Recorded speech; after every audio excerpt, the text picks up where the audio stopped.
আজকে রামিচার বাবা বলেছেন এই বিচারে উনি সন্তুষ্ট। আমরা তার আস্থার জায়গা ফিরিয়ে দিতে পেরেছি।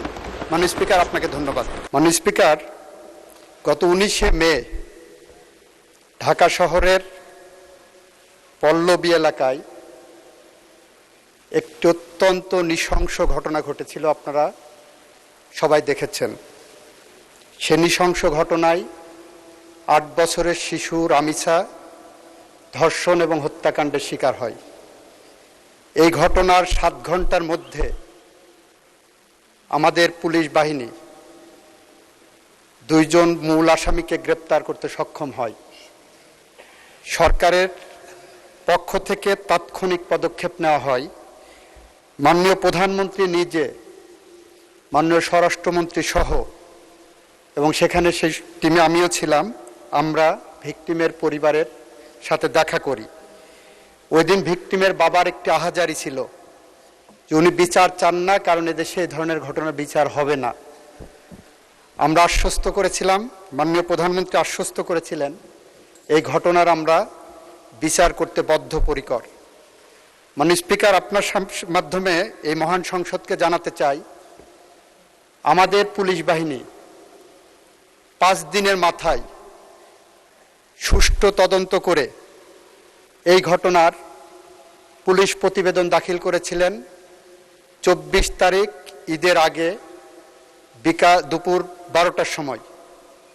24 তারিখ দুপুর 4টের মধ্যে সেই চার্জশিট আমরা সিএমএম কোর্ট থেকে সংশ্লিষ্ট ট্রাইব্যুনালে নিয়ে যায়। মাননীয় স্পিকার, আমাদের সামনে একটা শঙ্কা ছিল, সেটা হলো বাংলাদেশের সমস্ত আদালতগুলো 1 জুন থেকে, নিম্ন আদালত ম্যাজিস্ট্রেসি বাদ দিয়ে নিম্ন আদালত 1 জুন থেকে 15 জুন পর্যন্ত গ্রীষ্মকালীন ছুটিতে যাওয়ার কথা।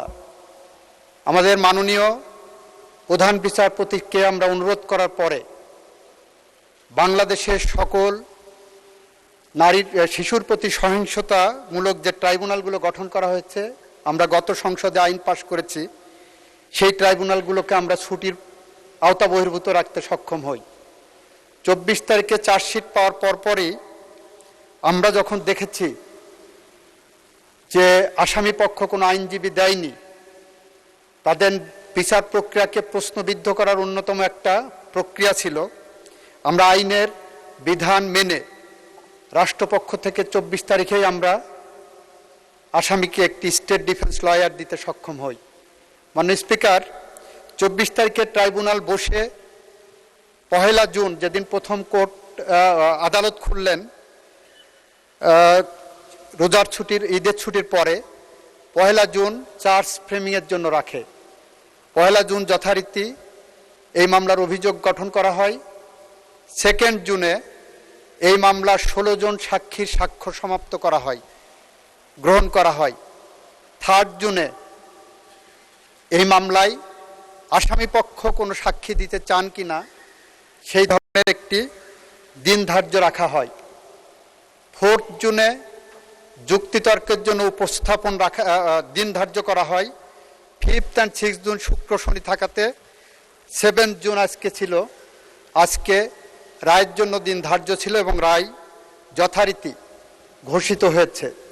আমরা রাষ্ট্রপক্ষ থেকে, প্রসিকিউশনের পক্ষ থেকে সমস্ত সাক্ষ্য সুবাদ উপস্থাপন পূর্বক যে রায় প্রত্যাশা করেছিলাম, যে রায় প্রস্তাব করেছিলাম, যে রায় আদালতের কাছে প্রার্থনা করেছিলাম, আদালত সমস্ত সাক্ষ্য প্রমাণ আলোচনা করে 41 ঘন্টা পর্যন্ত, 41 মিনিট শুধুমাত্র তার পর্যালোচনা এবং আদেশের পাঠটা ঘোষণা করেছেন। এবং আমরা আনন্দের সাথে জানাচ্ছি যে আমরা রামিসা হত্যাকাণ্ডের সাথে জড়িত 2 জন আসামি, মূল আসামি সোহেল এবং তার সহযোগী তার স্ত্রী, তাকে আদালতের মাধ্যমে মৃত্যুদণ্ডের রায় পেয়েছি। মাননীয় স্পিকার,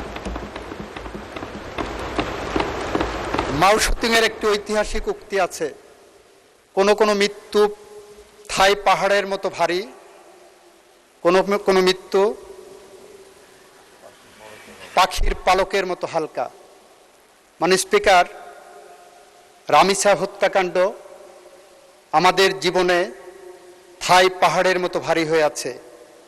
আর যদি এই ফাঁসির আসামিদেরকে আমরা ফাঁসি কার্যকরের মধ্য দিয়ে তাদের মৃত্যু ঘটাতে পারি, তাহলে সেটা আমাদের জাতির কাছে পাখির পালকের মতো হালকা হিসেবে আসবে বলে আমরা বিশ্বাস রাখি।